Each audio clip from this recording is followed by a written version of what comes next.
No one remembered when it first appeared. On old maps, the area was marked vaguely, as if the cartographer's hand had trembled or refused to draw clear lines. The place had no official name. It was simply avoided.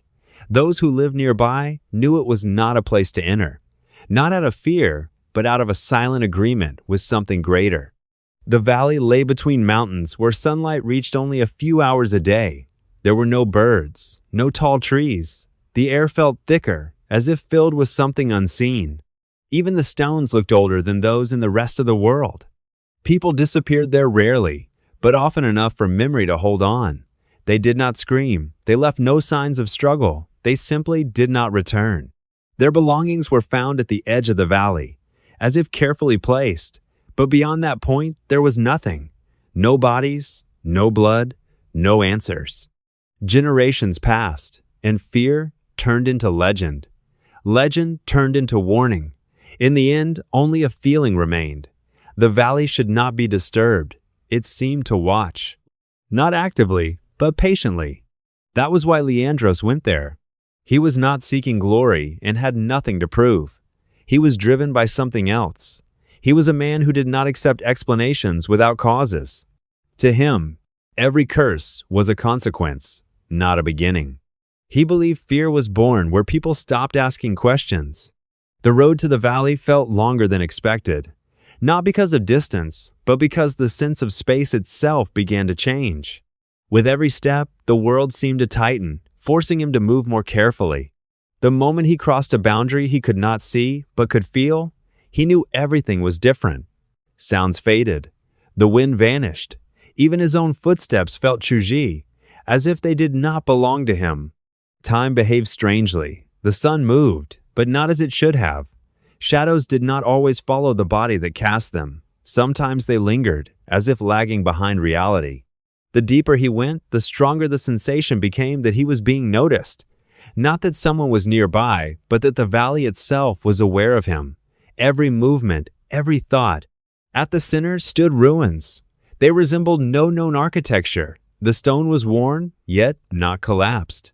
The symbols carved into the walls belonged to no known language, yet they were understood not by reason, but by instinct.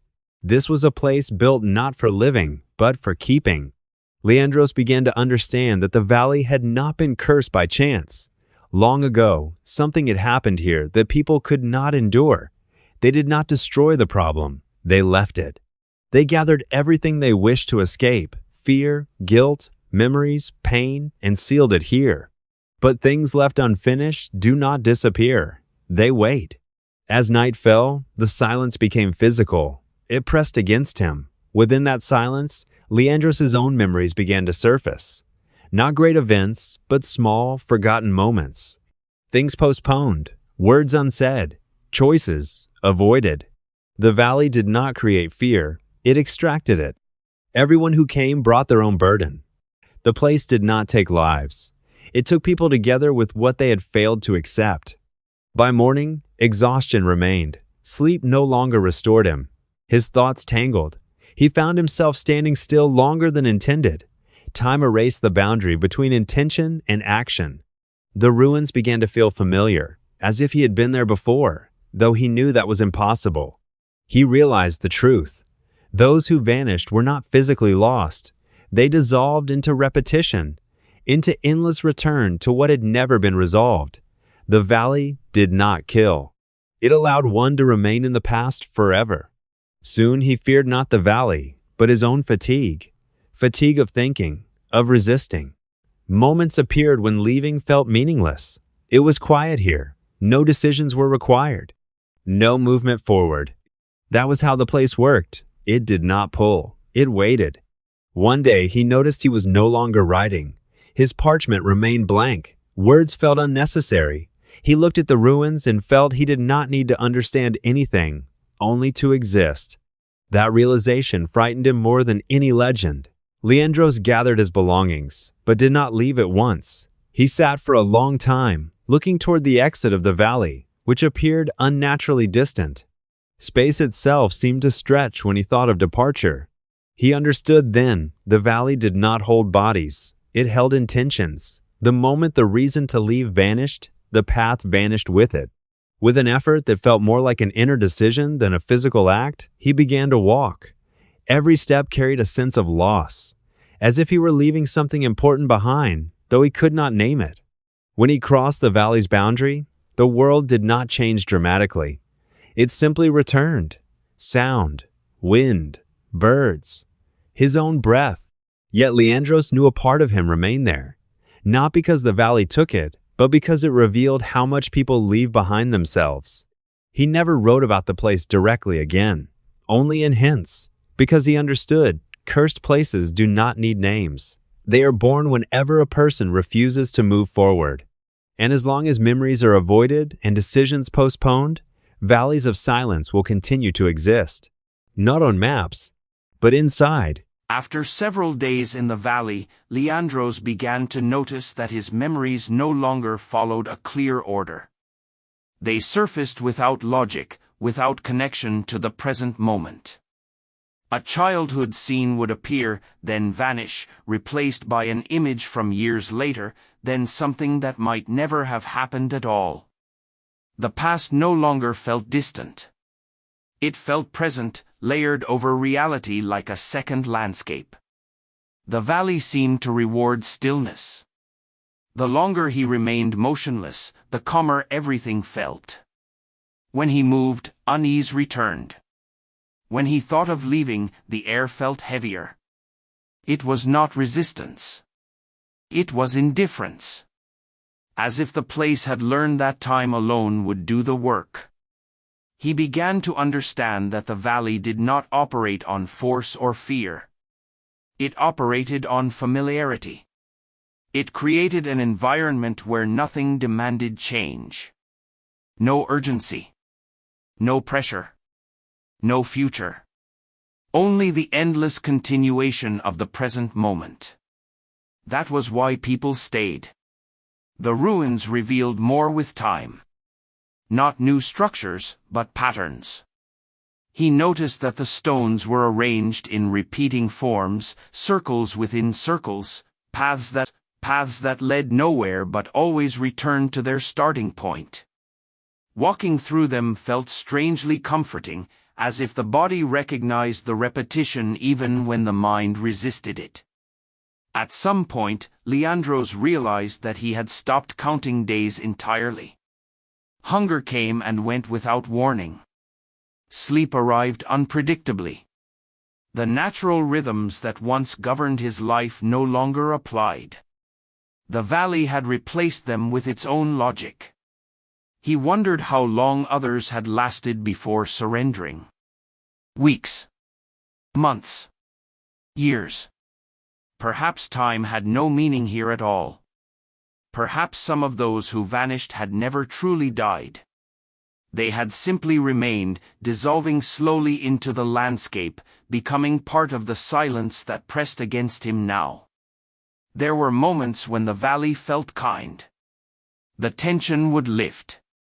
The weight in his chest would ease. He would sit among the stones and feel an almost peaceful emptiness. In those moments, the idea of returning to the world felt distant and unnecessary. Outside the valley, everything demanded something from him. Movement. Choice. Responsibility. Here, nothing was required. This, he realized, was the most dangerous part. The valley did not punish failure. It accepted it. As days passed, his sense of identity began to blur. He remembered facts about himself but felt detached from them. His name felt like a label rather than something personal. His past achievements felt irrelevant. Even his original purpose for coming here began to feel abstract, like a story he once heard rather than a decision he had made. The valley was not erasing him. It was softening him. Rounding the edges of thought. Dulling the sharpness of intention. At times, he felt as though the land itself was waiting for him to stop resisting completely. Not actively encouraging surrender, but patiently anticipating it. Like water waiting for a stone to sink. One evening, while moving through the ruins without direction, Leandros noticed shapes that resembled human forms carved faintly into the rock. They were not detailed.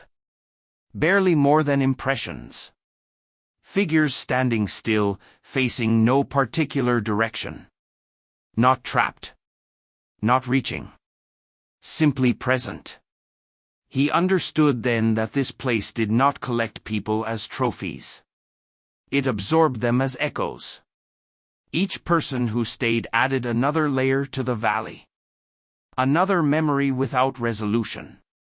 Another life paused rather than ended. Over time, the place had become dense with unfinished selves.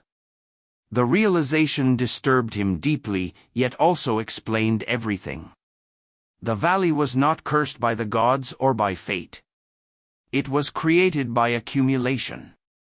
By generations of people who chose rest over continuation, stillness over uncertainty. The weight he felt was not pressure. It was history. That night, sleep came easily. Too easily. His thoughts slowed until they nearly stopped. The darkness felt gentle. Inviting. It promised relief from effort, from struggle, from the endless demand to move forward. When he woke, he could not immediately remember why leaving mattered. That frightened him more than any sensation he had felt before. Leandros forced himself to walk the perimeter of the valley, even though his body resisted. Each step felt heavier than the last, not physically, but mentally. His thoughts argued quietly, offering reasons to stay. Not dramatic reasons. Simple ones. Comfort. Silence. The absence of failure. The valley did not lie. Everything it offered was real. That was its power. As he moved, he noticed how the environment subtly changed depending on his thoughts. When he focused on the past, the air felt stiller. When he imagined the future, even vaguely, the landscape seemed to stretch, distances increasing, paths becoming less clear. The place responded not to action, but to intention. Slowly, painfully, Leandros began to understand that leaving required more than movement. It required choosing discomfort. Accepting uncertainty. Accepting that unfinished things could not be resolved by avoiding them. Many had come here seeking escape. Some seeking answers. Some simply seeking rest. But all of them had shared one thing, a reluctance to continue as they were. The valley offered an alternative. Not death. Not transformation. Suspension. Standing near the edge, he felt the strongest pull yet. Not a force dragging him back, but a suggestion that he had already done enough. That there was no shame in stopping. That the world outside would continue without him, indifferent and unchanged. For a long moment, he almost agreed. Then something shifted. Not around him, but within. A quiet recognition that peace without movement was not peace at all. It was stagnation disguised as relief. The valley had shown him the truth he had avoided before coming here. That the greatest danger was not suffering, but remaining unfinished. With that understanding, he turned fully toward the exit. The valley did not react.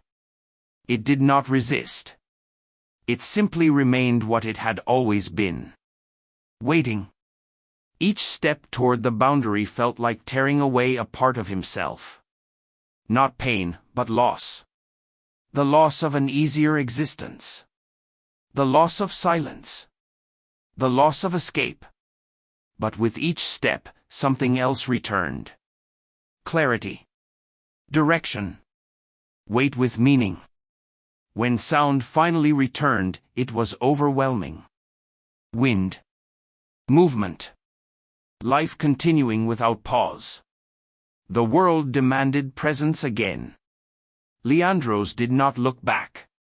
Not because he feared the valley, but because he knew it would always be there. For him. For anyone. Cursed places do not hunt people. They wait for those who are tired of moving. And as long as humans seek places where nothing is required of them, valleys like this will never disappear. They will exist quietly. Patiently. Inside every moment where stopping feels easier than continuing.